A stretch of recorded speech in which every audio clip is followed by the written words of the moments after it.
আসসালামু আলাইকুম গাইস, আমি এসেছি পাবনা জেলার ফরিদপুর উপজেলার দিঘুলিয়া সরকারি প্রাথমিক বিদ্যালয় দেখাতে। এই বিদ্যালয়টি দিঘুলিয়া উত্তরপাড়ার মধ্যে অবস্থিত। আমি এই বিদ্যালয়ের চতুর্পাশ ঘুরে দেখাবো, শেষ পর্যন্ত আপনারা সাথেই থাকবেন। সুন্দর জায়গা এই বিদ্যালয়ের আছে।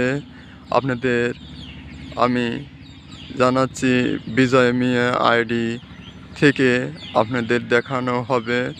বিজয় মিয়া আইডি ভালো লাগলে পরে লাইক কমেন্ট শেয়ার দিবেন। আমি চলুন যাই, ঘুরে দেখাই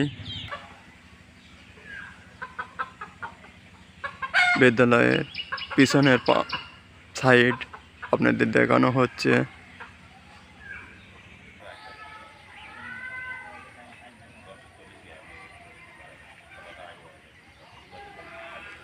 আপনাদের আর এক পাশ দেখানো হচ্ছে।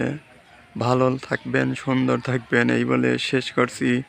আল্লাহ হাফেজ।